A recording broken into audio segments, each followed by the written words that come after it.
Welcome back to the channel and welcome to another video. This one is transfer plans, so we'll talk about what my future plans are for my team.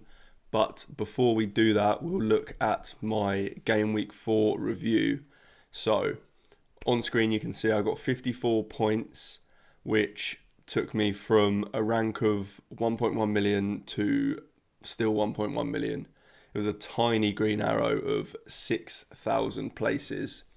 So not bad, but not great either. I've seen a lot worse weeks from other people on Twitter and X and what have you, so not too bad really.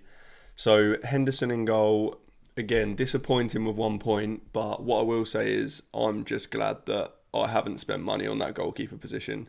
My expectations are always low from goalkeepers. The only one who's really delivered is Raya. He probably is worth the extra million from Henderson, Flecken, Verbruggen, any of these. I mean, Verbruggen may be the pick now. He got a clean sheet this week, but I won't be using a transfer on the goalkeeper position. Raya probably is worth the extra, but I'm happy to spend very little. I'm happy to keep Henderson, to be honest. Then Konza with 1 point. Villa defence was disappointing. That game looked like, I didn't watch the whole thing, but the game looked like absolutely chaos. It looked end to end all throughout. Everton and Villa both had plenty of chances by the looks of things. So, yeah, that wasn't really ideal. Although he did nearly score an own goal, so it could have been a lot worse. Then Trent Alexander-Arnold, Liverpool didn't look at their best against Nottingham Forest. Obviously, Trent got nothing in that game. He played more minutes though, which is a good sign, because in the first 3 weeks he was typically being brought off around the 70 something minute mark, whereas in this game he stayed on the pitch even when Conor Bradley came on and he went into centre midfield. So that's promising that he's getting more minutes now.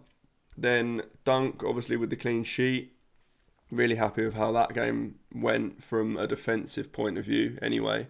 So that's all good. Then Anthony Robinson comes in for João Pedro, who wasn't in the squad. Now, that was a bit of a last minute clean sheet wipe for Fulham, which isn't ideal, but I knew it wasn't the fixture. It wasn't the best fixture anyway, which is why I originally benched Robinson. But the problem with João Pedro, yeah, he obviously wasn't in the squad. I much prefer that he wasn't in the squad rather than he was on the bench and came on, because I don't want someone coming on and getting 20, 30 minutes. It doesn't seem like a big problem for João Pedro from the way the manager's talking, but we will find out more during the week, so I'm going to hold off doing anything with him. Then Bruno Fernandes got his assist. The ball in was really nice to Matthias de Ligt, so very happy with him this week, albeit it is only 5 points. I mean, it's slightly annoying that he got the yellow card, and the yellow card was a weak one as well. But I may just keep him. I don't really think I've got a reason to sell him. I may want to go to Mbomo quite soon, so maybe he makes way for him, but I'm not sure if I do that this week or not. I may wait another week. We'll talk about that in my future plans anyway. Saka with the assist for Gabriel's goal. Obviously, because Odegaard and Rice went on the pitch, that meant that, well, because Odegaard wasn't playing, that meant that Saka was taking all corners from that side. So, yeah, pleased with that, albeit a lot of people did have Gabriel, so probably lost out, really, given that I didn't own him. But that was fine. Eze, I had vice-captaincy on him, not that that really mattered. 2 points. That's a disappointing one, given that they did have a penalty and Mateta was the one that took it. Now, we have seen what Glasner said after the game about the penalties, basically saying that it's Mateta and Eze, like, there's not one clear penalty taker. I would say that I'd be more surprised if Eze took the next one over Mateta now. I think that Mateta probably does take the next one, given he scored it. Although I'd expect Eze to take penalties again in the future, but it doesn't look great for this next one, which does lower his appeal as an FPL asset. So that is something that I will need to think about, but I highly doubt I'll do anything about it this week. Again, like I say, I need to get Mbomo at some point in the next few weeks. So maybe he makes way instead. We'll have to see. Rogers, 2 points. He has been dodging points for 4 game weeks now. Slightly annoying. This game week he did have a couple of big chances, I believe. So yeah, it's pretty disappointing because he has played well and he's played 90 minutes again. So can't really knock his kind of availability in minutes, but very frustrating. Haaland, obviously 2 goals. I was always captaining him. I had no thoughts about captaining anyone else. Eze would have been the second choice. So Haaland was all good. I'll talk about it in the future plans part, but I am considering just keeping Haaland, not wildcarding, because he just looks next level at the moment. But I'll talk about that in a second. And then Isak, really disappointing. He came off at half time. I don't know what that was all about. They obviously went on to win the game, which is great for Newcastle, but that is not an ideal situation at all. So he is one that definitely needs to be thought about. I was planning on getting rid of him relatively soon anyway. I was going to get funds potentially and go to Wissa, who is now injured himself. So can't do that. But there was some other potential avenues, like in game week 6, maybe go to Havertz or someone like Solanke now that Tottenham have good fixtures. But again, I'll talk about that in the next part. But yeah, this week, pretty much a grey arrow, didn't really move in rank, 54 points. And let's look at the future now. Okay, now looking at game week 5 and beyond, I've got my team on screen without any transfers made. I've got 1.5 million in the bank and I have three transfers to play with. Now, Henderson in goal, he plays Man United at home this week. Not the best fixture, but I don't particularly hate it. It's not a City or a Liverpool or an Arsenal. But as I say every week, I have low expectations for my goalkeeper every single week. I am just glad that I've spent the minimum money possible right now. So the only one that is worth spending more money on is Raya.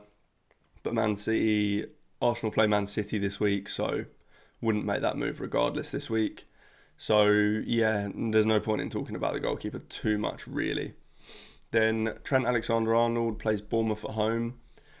Now, I don't think this is a great fixture defensively. I am fully expecting Liverpool to concede against Bournemouth. I think every time I've watched Bournemouth in the first 4 weeks, attacking wise, they are so good.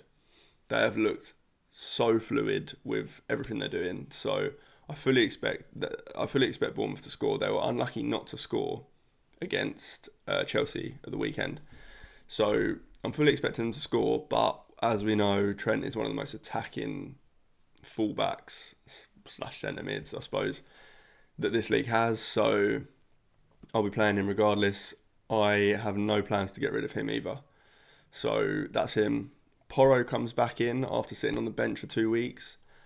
I ended up doing quite well there. So I got, obviously, his points in game week 1, his points in game week 2, and then I've benched him for 2 weeks when he's blanked, which has gone perfectly for me, even though in game week 3 he had the most shots in the game week. But yeah, we are playing him this week. He has Brentford at home, so a good fixture.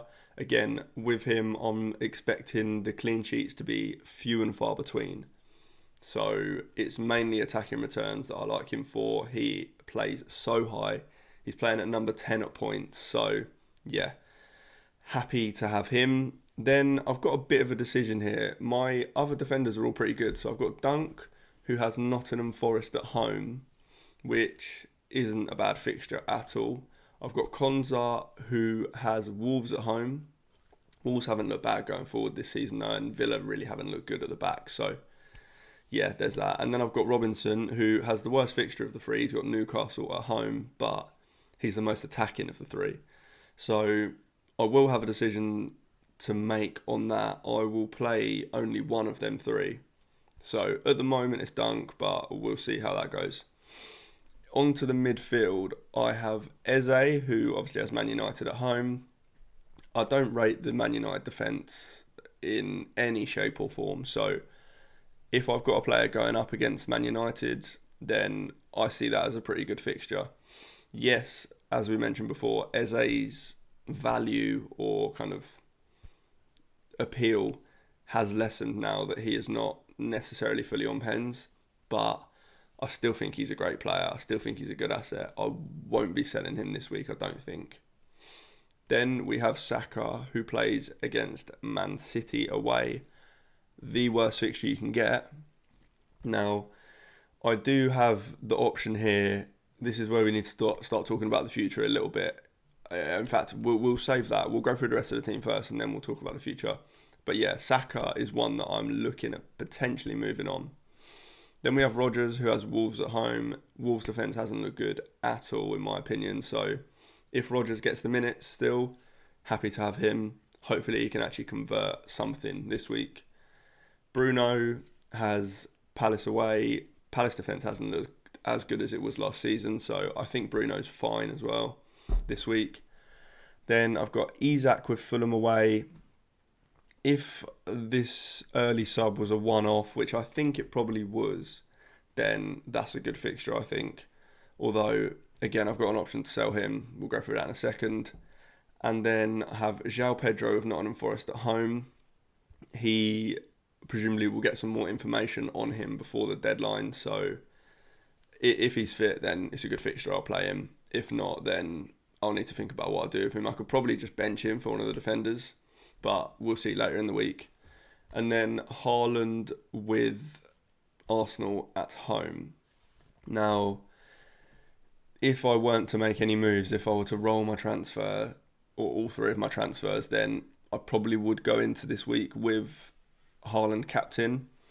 Obviously, that is far from ideal, as the fixture, Arsenal at home, isn't a good one. Arsenal are probably the best defence in the league, up there with City as the top two for sure. So it's not a good fixture, but obviously he can and will score against anyone, so I don't particularly hate it that much.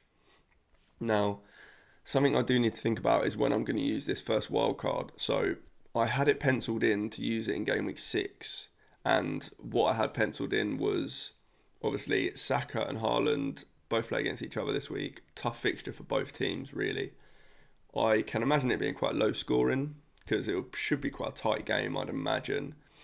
But yeah, neither of them are ideal to play this week. So my plan had been to sell both of them this week before our wildcard. So sell Haaland down to a Watkins, Solanke, someone like that, and then sell Saka for Salah, as Salah is likely to be the best captaincy option this week. Stay tuned for my captaincy model video later in the week, but Salah will be high up on that model, I can tell you that. He will most likely be top. So that would be a way to get the best captain in this week. If I didn't want to sell Haaland, I could do Saka to Son. He will also probably be pretty high up on the captaincy model this week with that home fixture against Brentford, because I think I can afford Saka to Son in one move, whereas I can't afford Saka to Salah in one move. So that's where that comes in. Then I also have another option, which would be just selling Isak to Solanke, say, who could be a captaincy option himself, really. So that's an option as well. I need to kind of assess and think about Isak's minutes. I'm hoping, like I say, this was a one-off, but yeah, that's if I were to wildcard in game week 6, which I need to make a decision on this week, really, because if I do want to wildcard in game week 6, then I'll make the moves to sell Saka, potentially sell Haaland, get Salah in, and then when I wildcard in game week 6, I can get Saka back, I can get Haaland back. But I am leaning more towards not wildcarding in game week 6 now. Basically because I really like where my team's at. Obviously, Saka and Haaland don't have good fixtures this week, but in general, I really like where my team's at. That does rely on, if João Pedro is injured for a while, then that does change things. If Isak's a problem minutes-wise, then obviously that does change things. But if they're both fine, I really like where my team's at the moment. Like I say, I've got three transfers.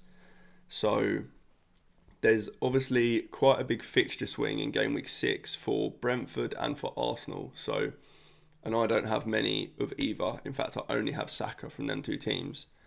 So there is, if I didn't want to wildcard in game week 6, then what I could do is roll again this week.